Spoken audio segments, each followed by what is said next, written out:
গত জুন মাসে দেশে 254 কোটি মার্কিন ডলার রেমিটেন্স এসেছে। এই হিসেবে প্রতিদিন গড়ে দেশে এসেছে 8 কোটি 47 লাখ ডলার রেমিটেন্স। সোমবার বাংলাদেশ ব্যাংক সূত্রে এ তথ্য জানা গেছে। গত মাসে কোরবানি ঈদ থাকায় বেড়েছে দেশের প্রবাসী আয়।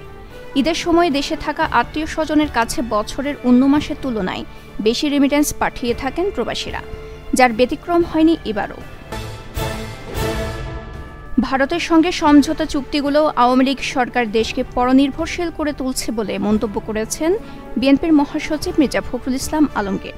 সোমবার তিনি বলেন, আওয়ামী লীগ প্রতারণার আশ্রয় নিচ্ছে, তারা মানুষকে বোকা বানানোর চেষ্টা করছে। তারা যে সমঝোতা চুক্তি করে এসেছে তাতে পরিষ্কার বোঝা যায় অল্প সময়ের মধ্যে দেশকে ভারতের প্রতি নির্ভরশীল করে তুলবে।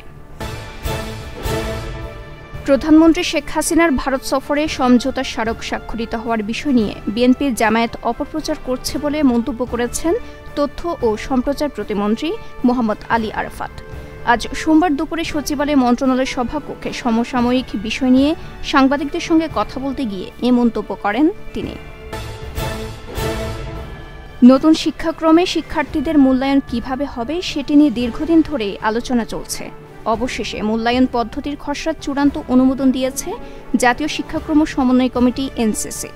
সোমবার দুপুরে শিক্ষা মন্ত্রণালয়ে অনুষ্ঠিত এনসিসির এক বৈঠকে এটি চূড়ান্ত অনুমোদন দেওয়া হয়। বৈঠক সূত্র এ তথ্য নিশ্চিত করেছে। সর্বজনীন পেনশন ব্যবস্থায় শিক্ষকদের অন্তর্ভুক্ত করে ঘোষিত প্রত্যয় স্কিম বাতিলের দাবিতে একযোগে অনির্দিষ্টকালের সর্বাত্মক কর্মবিরতিতে নেমে পড়েছেন দেশের স্বায়ত্তশাসিত সব বিশ্ববিদ্যালয়ের শিক্ষকরা। এতে বন্ধ হয়ে গেছে শিক্ষা কার্যক্রম। শিক্ষার্থীদের ক্লাস পরীক্ষা বন্ধ থাকায় অনিশ্চিত অবস্থার মধ্যে তারা। মাঝ আষাঢ়ে যে বর্ষণ চলছে তা সপ্তাহ জুড়ে চলতে পারে বলে জানিয়েছে আবহাওয়া অধিদপ্তর। আর তাতে নদীর পানি বেড়ে দেশের উত্তর ও উত্তর পূর্বাঞ্চলে স্বল্পমেয়াদী বন্যার আশঙ্কার কথা জানিয়েছে পানি উন্নয়ন বোর্ডের বন্যা সতর্কীকরণ ও পূর্বাভাস কেন্দ্র।